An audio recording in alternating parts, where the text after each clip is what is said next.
Hello YouTube and welcome to GrunfWorks. This is episode 105 of the Interplanetary Voyage of Exploration. So, in previous episode we had a lot of roving on Duna. Meanwhile, scientists in the orbit around Kerbin have tracked and identified a potential threat. A big asteroid, class C, is on its way to Kerbin. So, time to move the Kubble telescope and see if we can identify the threat. Okay guys, we are moving the Kubble, so it is time to check whether or not this asteroid does constitute a threat. Oh, but first we have to open our iris, obviously. So, positioned ever so carefully, open the aperture, and there we have it.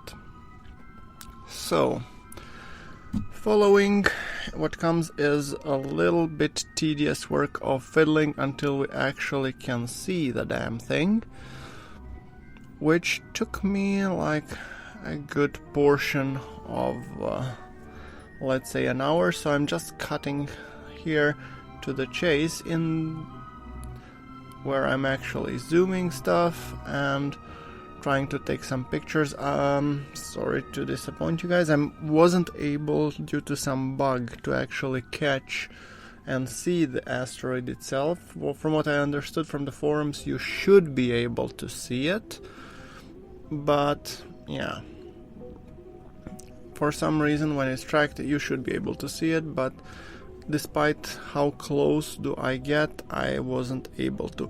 Maybe when it comes to the Kerbin sphere of influence we would actually be able to see it and then intercept it and launch and whatnot. So here you can see my futile attempts of getting even closer and closer and trying to make a good photo of it using the Kubble. But for the purposes of playthrough, let's just assume that we still manage to do some picture, assess the threat, and then the scientists at the Kerbal Space Center asked the engineers for help. Meaning we have to find a way how to deal with that asteroid. Just for the record, I have never done an asteroid retrieval mission, so this will be a completely new for me, although it's 090. But I think it will be kind of cool, explore new content and see. Hopefully we manage to survive and not have this asteroid impact Kerbin and destroy everything that we know. Now, okay, that being said, Kubble did try to take some pictures, managed to do some work and making a couple of screenies, and let us make sure that we close the aperture, because you know what happened last time when it accidentally got pointed into the sun.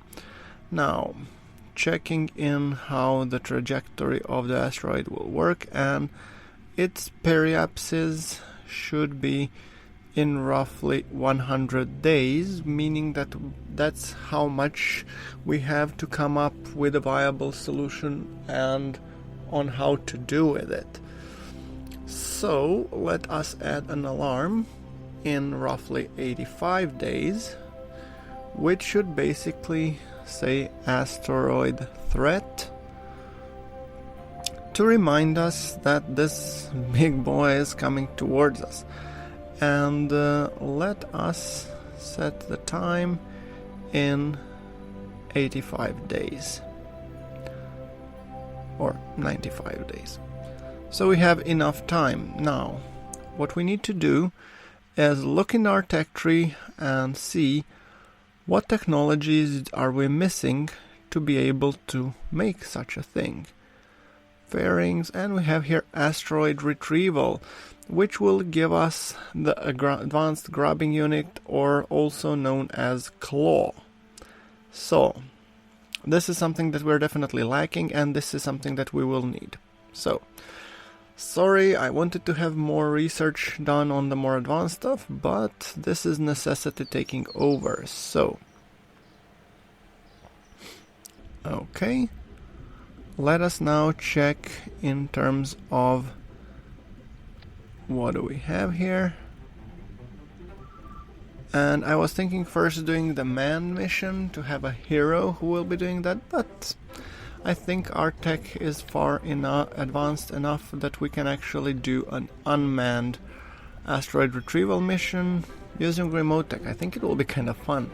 So, that being said, let us now design the ship that would be able to do such a mission. So, we have the claw, and we have the probe.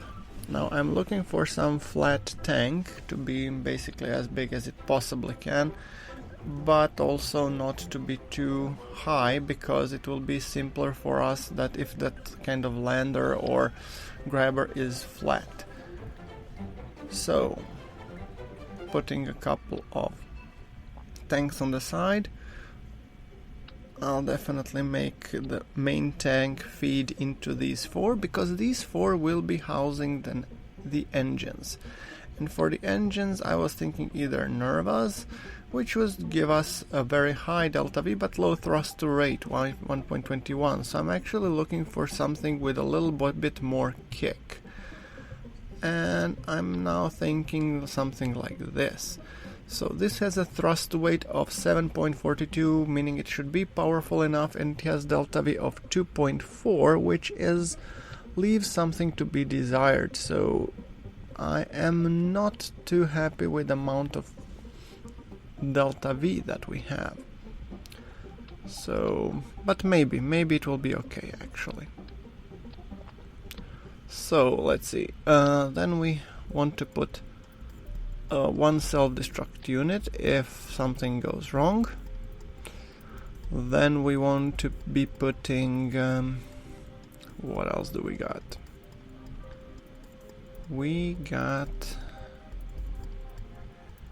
I wanted to put another decoupler with some extra tank below, but on these guys, so the idea is we use the advanced grabber to grab the asteroid with the main thruster.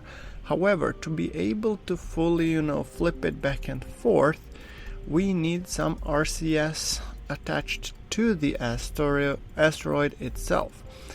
And now I have placed the decouplers in the hope of putting 4 RCS tank / thrusting units that would be capable of moving the asteroid around. And I was even thinking to put fairings on them, which would basically create something very, very funny.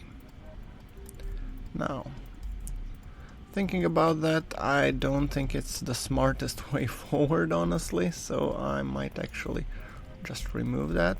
Come on, please. Move. Thank you.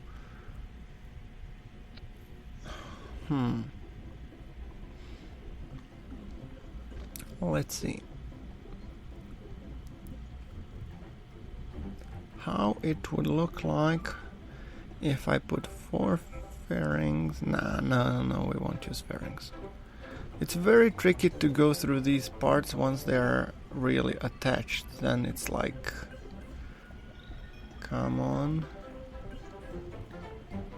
Oh, okay. Anyway, let's put the decouplers. Great. And now on those decouplers, I want to be putting like this: SAS or RCS fuel tanks, followed by another RCS fuel tanks, followed by some reaction wheels and probe core, hopefully. A little bit. Let's see. Instead of this, I'd rather put, where are you? Small reaction wheel, something like that.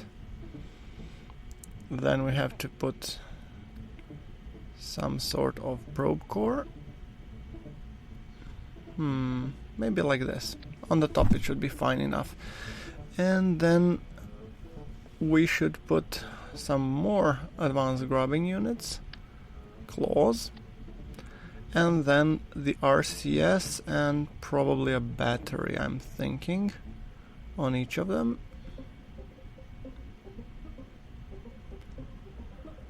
Some RCS and then some power generation stuff, so that, and then probably an antenna, because we will be needing to control these guys. But now my main point is the ability to stick them into the asteroid and hopefully have them be there and thrust with their RCS thrusters back and forth, which should give me some authority, at least in terms of redirecting the asteroid to various locations. So that's kind of the idea. Whether or not that will work, I honestly have no idea if it will. I'm hoping that it will. So let's now find the solar panels. I tend to put at 45 degrees on all sides, because we don't have a batteries on here, so we are fully dependent if we are in the solar power. If it gets dark, then we'll probably have a problem. So yeah, I do want to be putting a larger range antenna and one larger range antenna as well here. And this large range, by large range I mean something that is capable of reaching more or less within the Kerbin's solar system, because I expect to intercept it somewhere in the Kerbin region. Okay, that to me seems good enough, and that's 2367 delta V just for moving the asteroid into a different trajectory, so nothing else than that. I fully intend to use the transfer stage to actually get to the asteroid first, and maybe there will be even some fuel left in the asteroid itself, or in the, not asteroid, but in the transfer stage itself, to also push the asteroid further. But that's something that I'm counting. So let's see. We want to have another tank, which is something not too stubby, but not you.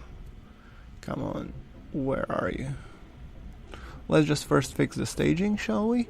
And then we will be checking out something along these lines maybe, and SAS unit. Okie dokie. Okay, these engines will be stuck here anyway, so I want to move this away. Now I want to be putting some more powerful engine here, because we want high thrust to weight, because asteroids are heavy and we want to make sure that we can actually, well, do something with it. Otherwise, what's the point? And I'm thinking that I want to put like the skipper engine, because I think it's powerful enough and it's higher efficiency than mainsail anyway. So another decoupler, and after that one we want to set up the stage that will get us to the orbit. So this 1071 will be the stage that should get us ideally to the asteroid. So let's see.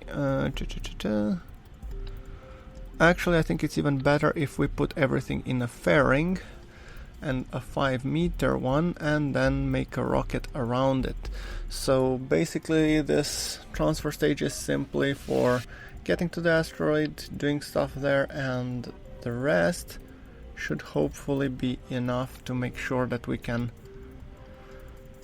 get that big of a ship up into the atmosphere. So 5-meter rocket, long and dark, beautiful. So let's just see, this is the, yeah, I don't know what was I was thinking. I should put it back, sorry. Anyway, assembling this guy, and now we need something to connect it to the base. We need actually the fuel tank, and a 5-meter fuel tank, so something big. And underneath we need to put an engine. Let's see, oh yes, we have a total of 304 something delta V to get us to the orbit. Well, maybe I should put a little bit more. Something small. Yeah, around 4,000-ish sounds way better, and I think that's what we will do. Now, what I want to be putting is antenna to be able to control it. I do want to put another antenna just here. I always tend to hide it here, and I think it's a good place to hide it.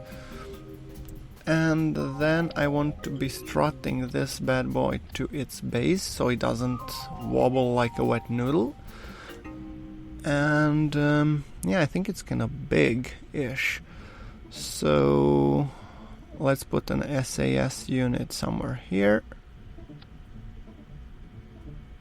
Okay, good enough. And now let's see if we can put some fins, because we do want fins for stabilization. Oh, these just look butt ugly. Oh, there is some of these which should work well with the rocket's fins. Okay, let's put those rather. I think those would look rather nice. How do we do it? Somewhere along these lines. Except, yeah, a little bit more corrected. Yeah, they look much more promising. Okay, and then I want to put just the regular ones somewhere along here, just to make them look good.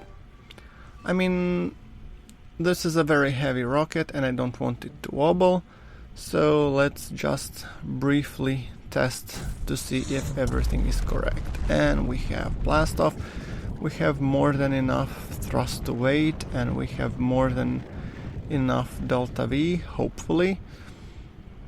The ascent profile looks good enough. The rocket seems to be going stably up into the air. Nothing out of the ordinary, but we have to keep in mind that this rocket will actually be going a little bit, maybe it might go polar, it might go somewhere else, so we have to account for that as well. And whether that will be enough or not, honestly, I don't know. But I think that's how we want to experiment and see if it will be okay anyway. Okay, and we are already at 110, so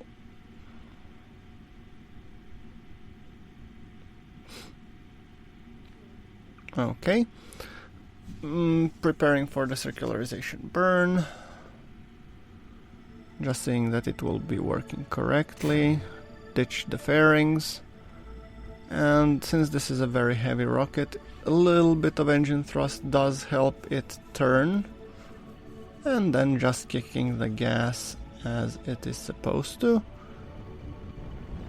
And you get a little bit of the wobble, but so far everything seems to be on the ball. So from the test perspective, I'm pretty happy how it looks like so far. Okay, we have circularized, then we have successfully detached. Transfer stage is working correctly. Good.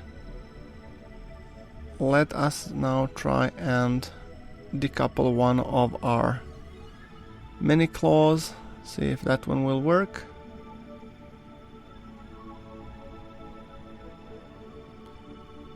Bump. First get rid of here, and those engines work correctly. And now let's decouple one of these guys. I'm trying to just find which one is which. This is basically just a dry run to see that everything is working, and I forgot that you actually get... Oh, this is interesting. Okay, whatever. I thought that the decoupler wouldn't stay here, but okay. Let's see if we can grab the craft itself. Note that my rendezvous skill with this one, without my docking node, are sorely lacking, as you can see. But overall it works, it does have control, which means I'm happy. So, we will revert this guy to the editor and we will be constructing that craft. So overall I think it's good, and let's just add some lights, because I'm thinking if we will be going towards the asteroid, we really want to be able to illuminate the sucker and know at least what we are doing. So build a vessel, it's added to the queue. Okay, yes, fine. Okay, so let us just add the transfers from Kerbin to Duna, because we do want to eventually build a space dock and send to the Duna orbital station. If you remember, our shuttles didn't dock in a too nice fashion, so I am preparing for the transfer windows to actually get there in the least amount of time possible, because we don't want them to be traveling forever. After all, we have 6 Kerbals who are waiting there.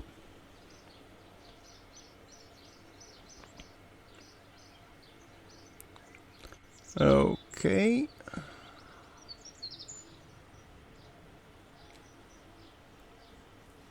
So one is that is super efficient and one that is super fast transfers is what I'm adding.